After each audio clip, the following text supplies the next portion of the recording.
Hi all, today's video will be about 9 things you didn't know about the new Honda Civic. Now I know Honda Bro Jason's done a very similar video with the Mark 10 generation, but since the new Honda Civic has come out, I thought I'd roll forward that video idea. I know, I'm very original. In terms of subscribers, we've gained about 500 in the last 28 days, which is phenomenal. That's a lot for me. But in terms of the videos, only about 0.7% of you are subscribed, which is pretty atrocious. So if you can subscribe, it will be much appreciated. Thank you.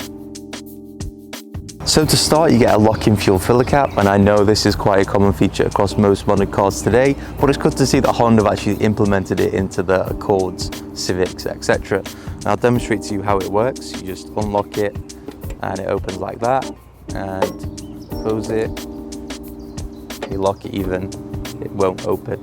Now, in the olden days, it used to be a cable would run through here into the interior, and there'd be some sort of like latch, and that cable used to corrode or something used to happen, and it was pretty much near impossible to open your fuel filler cap.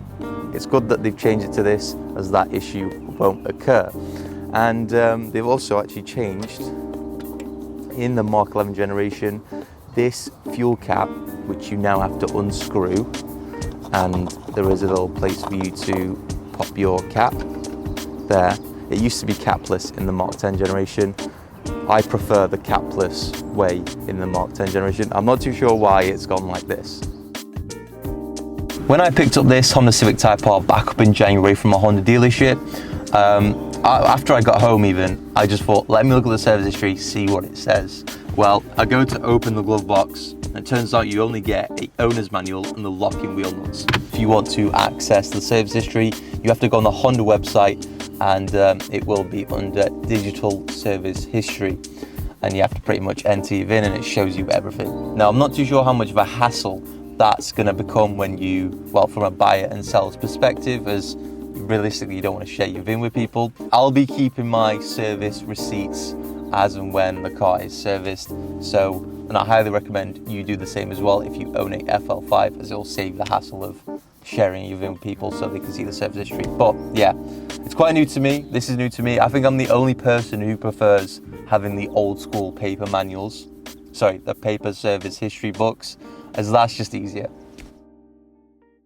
This feature now is unfortunately unique to the Honda Civic Type R, so if you are a FL5 owner, make sure you are paying attention closely. And it is something that is in the Honda Logo app, and it is, if you would like to change the color of this Honda Civic Type R in the center display, you can do by going into settings, 3D vehicle color settings, and you could choose all the colors that are available with the Honda Civic Type R.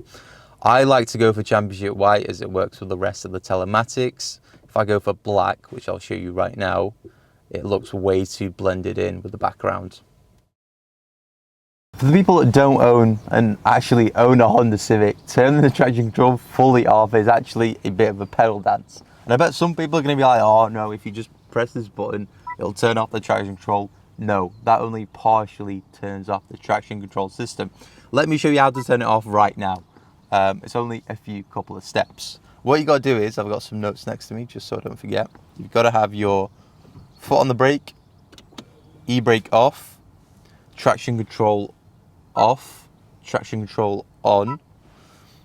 Okay, e-brake on, let go of the brake, traction control off, traction control on, foot on the brake, traction control off, traction control on, and then there you go. Now it's fully off. Now, I have not launched this car with traction control fully off, so let's do this right now. It should be quite a lot of fun. Okay, let's launch the Honda Civic Type R. Launch control fully off, 4,000 revs. Go.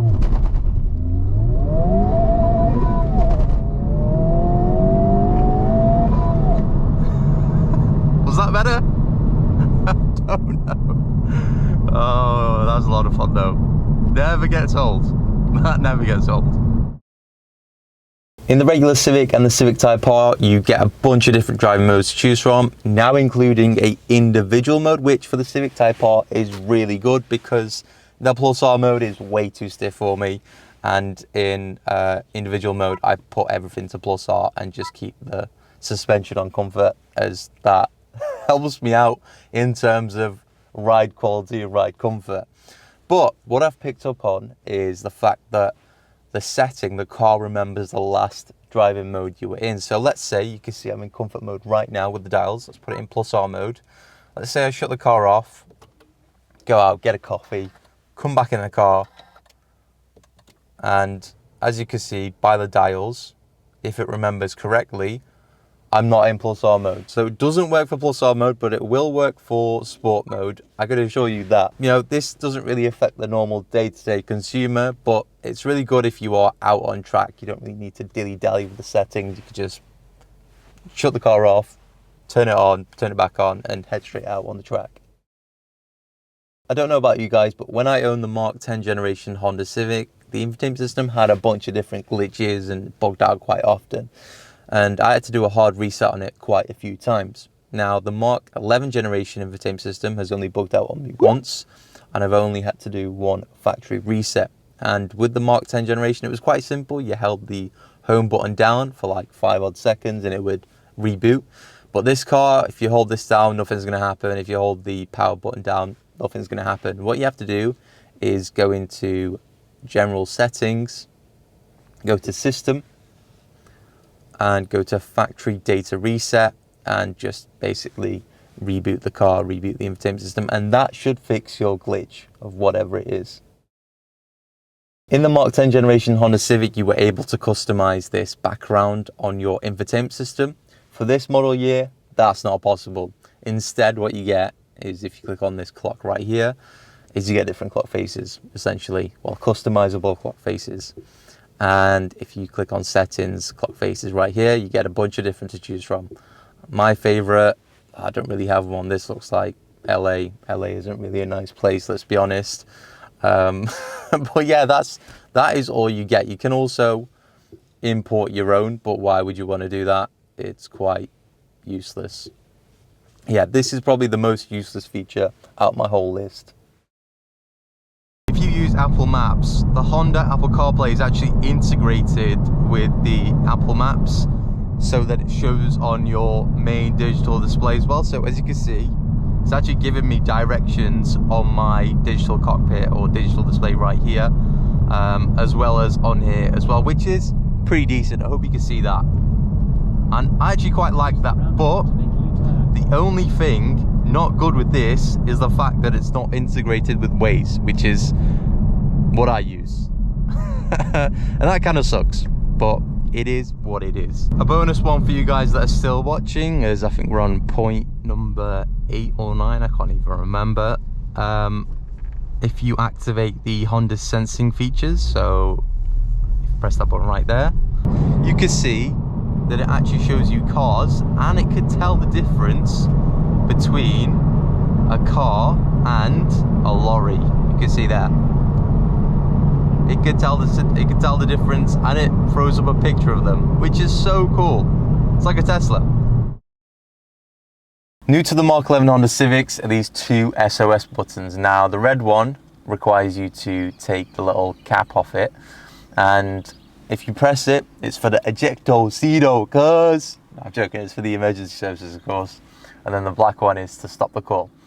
Quite like it, quite useful, and it's good to have, if I'm honest with you. There you have it, guys. There's either 9 things you did or did not know about the new generation Honda Civic. In terms of Honda Civic Type R content though, don't worry, I've got modifications incoming. I'm gonna order the spoon air filter and the Miltech exhaust system from Tegwa. They hold monthly meets and you get about 10 to 20% off, so I'm gonna wait for that. And the install of the Miltech exhaust system, I will be doing that with Sam from Worth Reviewing. We'll do a step-by-step guide as to how to actually install the exhaust system on the FL5, because no one's done it yet. It's just been montages and sound clips. So I'll help you guys out with that. I'll show you if it's possible to do it on a driveway. It should be quite relatively easy. It's only a few bolts from the downpipe and a few exhaust hangers that need to come off, and the new exhaust system just needs to be bolted on. So hopefully, fingers crossed, that is a easy install. We'll wait and find out for that. And Dream Automotive actually put the Miltic exhaust system on, and they said they were going to do a dyno at the end of the video. Well, that dyno never happened, which is kind of sus. I think the exhaust system actually reduces some power in the FL5, which I'll be honest with you, I don't really care about. I just want to open this car up a little bit, open the engine up so it actually sounds decent. So I'll sacrifice a few horses for that. Anyway, thanks for watching, and I'll see you next time.